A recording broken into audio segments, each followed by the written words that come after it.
Okay, so I've just cut down another big branch of the camphor laurel. Since Scampy wants to extend his nest. It's also good to have leafy branches in there, so I've got a couple of sorry, it's a bit hectic right now, everyone's going crazy. Just a few small pieces to put in everyone's cage because it looks dry and bare. Scamp's nest. I don't know what I can do about that because it's getting too big for him to have any room in there. I don't know if I should pull it apart and let him start again just so he can have something to do, keep him busy. So that is quite a big branch. Let me set up the camera so everyone can see what I'm doing. I have no idea what you guys can see. Oh, check this out. It's too heavy. Poor Scamp. Oh, he tried. Don't worry, buddy. I'll put it in there for you. You work out the rest yourself. Okay. Hi, bud.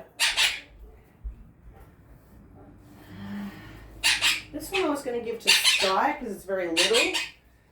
But I would like to see her play more with these kind of things. So I moved Sita back here. I had an extra rider because she likes him, but she's just too angry when he's playing with toys, so I know, Skip.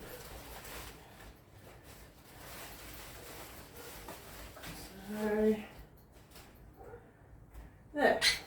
And it seems like it gets in the way, but if they're not happy with it, they'll shred it down to how they want. Keeps them busy. This big one I'll give to Ryder. Now these two are in their cage. Sita, come here. Step up, Bobby. Oh, these two get so aggressive. Come here.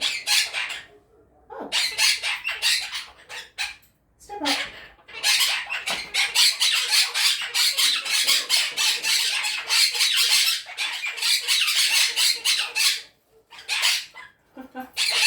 Well, I asked you to move, so.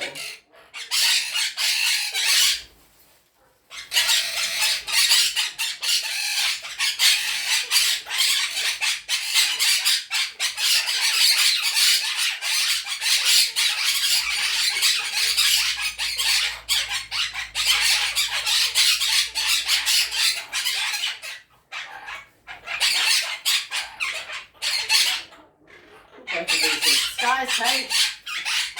Oh, she's a bit aggressive about her cage now. Because she's got a nest in here. Yeah. Oh, it's okay.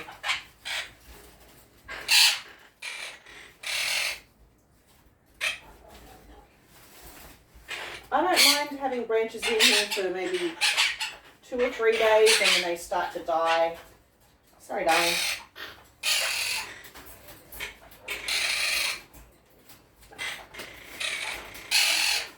I mean, that's how it would be in the wild. There'd be a tree with leafy branches everywhere. Scamp, I'll put you a nice one. That's fantastic.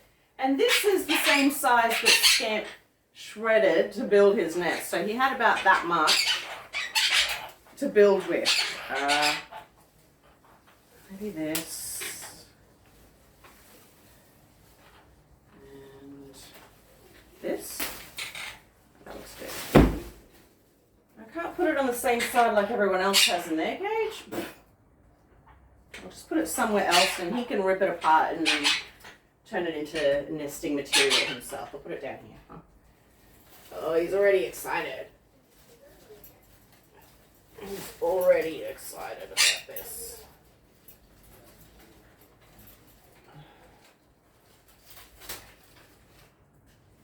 Oh, sorry. The rest of this, I wish I cut it properly in my saw didn't work well. Oh, now I've got this big chunk there. Let's see if I can clip that up with something. I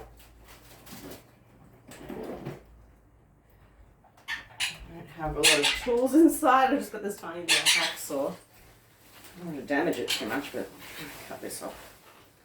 And you'll look like an idiot if it doesn't work. You're beautiful. You're beautiful. Yeah. I love you too. Yeah, they're all very protective of their nests now. Guys, I'll show you guys in a second if they're still there. She's got a little shredded paper nest and she's bunkered down in there. Since I was messing around with everything, right? Sita and Ryder in the same cage, fighting about the whole thing. He's already broken off a branch and putting it in his nest. I don't know if you can see that. You probably can't see that. Good on you, Scampy. Keeps him busy. Stops them chewing their feathers. And eating too much and things like that. Halfway there.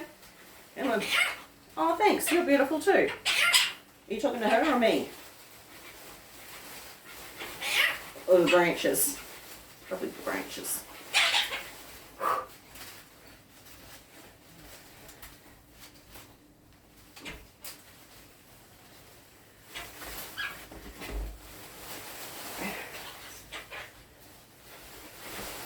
Come on.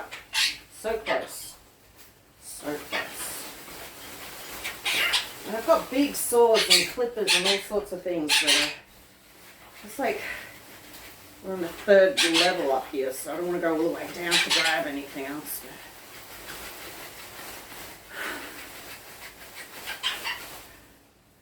So close.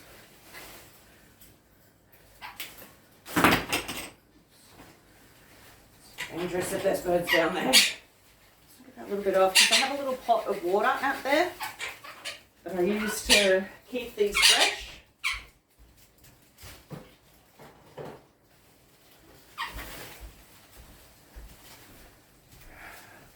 I don't know how much water is in there, but I'll top that up.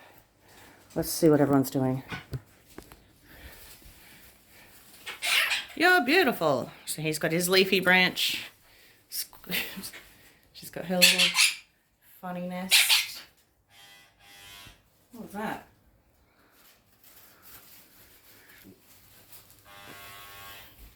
I don't know what that is. One of the neighbours.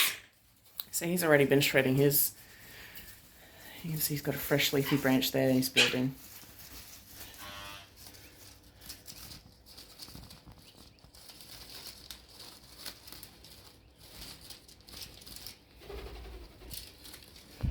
Hey, buddy. All right. So I'll put this outside somewhere. There's the old one. There's my little pot of water. This is, I don't know what it's called, but it's, frogs love it, I guess. It's for frogs. I was going to make a frog habitat for wild frogs for somewhere, so they have somewhere to hang out and be safe from predators and things, but just never got around to it. I just never got around to it, did I? Okay, so if I can just sort of set this in here nicely where it's not going to fall over.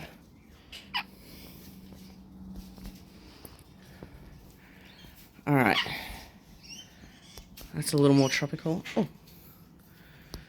Yeah, so in a couple of days, that'll be shredded to pieces. Won't it, buddy? How are you doing, mate? How's little Ryder Man? Are you okay? Yeah. Can you get off me, please? He's having a lot of trouble he's got a lot of trouble stepping up these days. Be a good boy for the camera, aren't you? Give me kisses.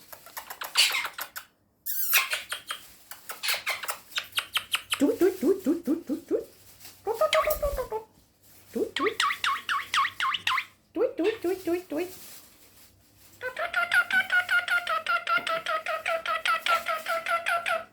It seems like she likes him, but then she'll attack, you know. Give me a kiss.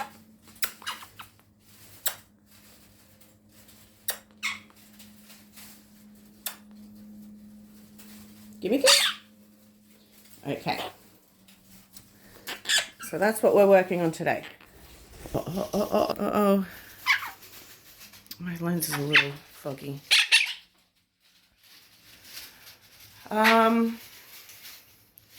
So because everyone's a bit wild, crazy, hormonal, all sorts of things, I have been considering getting them hormonal implants to reduce their hormones, make them a little more relaxed and not crazy and not fight with each other too much. Not try and mate with everything and everyone. Not the chain, mate. No, it was my birthday the other day. I turned 40. And I got a chain. I want to make it thick enough so they can't destroy with one clip of their beak. I know they like shiny things, so he's trying to feed me now. Yeah. Do you want to feed your sister instead? Yeah.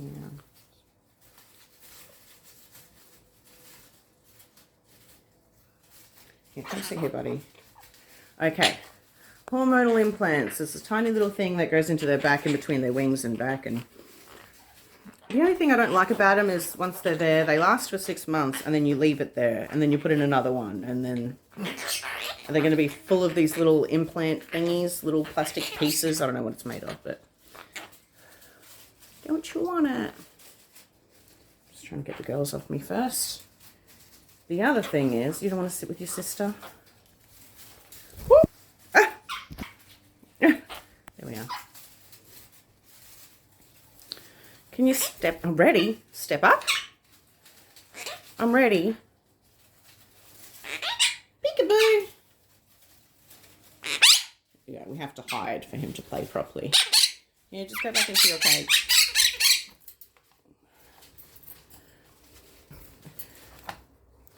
He's holding on to me and he's trying to feed me. Just he's getting all crazy. So that's one option. The other option is to have their wings clipped. I know nobody wants to clip wings. This horrible thing to do to your birds, clip their wings, but they all jump on me. Anytime someone comes in, they jump on everyone. It's mayhem. They go all over the place. I try to give them as much freedom as possible, but it's almost too much and they just go nuts. I'm not going to clip their wings to stop them flying. They can still fly. It's just only when they really want to or really need to. So they'll still be able to maneuver around, but they're not going to be able to zoom around in circles and chase me around the room and all this kind of thing. You know, they'll go from one place to another. See what I mean? So now I've got 3 of them on me and it's a bit crazy. So just to clip their wings, I mean, then, and the reason I'm okay with doing it now is because within the next 2 months or so, they will be molting all their feathers out and growing new feathers. So if they're clipped for a short amount of time, just for the summer, just over this Christmas break and everything, it'll be less stressful for me and everyone else if they were a little more relaxed and didn't mess around too much. So I made a fruit salad last night, and since, what time is it? 9 a.m. I haven't refilled their food bowls and cleaned their water bowls yet, so I've just given them some fruit. They've got apple, banana, mango, strawberries, and oranges, and that'll keep them busy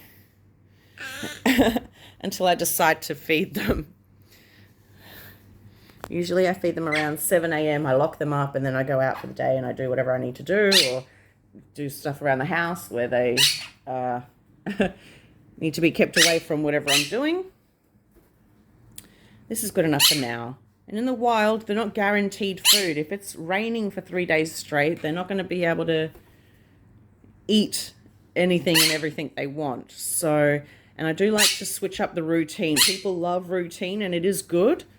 But if there's an emergency, or if I'm busy, or if I have to leave at a certain time of day or something, they're going to be expecting food at 7 a.m. every single day. And if they don't, they're going to panic. So I like to switch it up from time to time, and that way, you know, they're not going to panic as much. They'll be like, we know we'll get food eventually, or what's going on, or yeah. So, and here we go again. What I can do is set up if they do have a bit of restricted flight. See, now I've got 3 birds on me again, and they're going to fight each other. Time around here, I can put like play stands on top of their cages. I can put ladders across around to different places for them to go. If they end up on the ground, I might be able to put there's a ladder back there, a ladder to their cages so they can get up and down if it's too difficult to fly. Here, I might even be able to put a ladder down there as well so they can go down, climb up, and jump around from branch to branch. They're very good at hopping from place to place, so even in between here, without flying, they could easily jump from there to there. So it shouldn't be too much trauma on them to have their wings clipped. Just a little bit and just temporarily. Is that your cage? It is good. I swapped the girls' cages around again, and they keep getting confused about the whole thing. She loves a little paper nest. Do you have enough paper, boo-boo? Yeah? Thank you. You're beautiful too. Okay, everybody. We'll probably see you at Christmas. Okay, buddy? Yeah.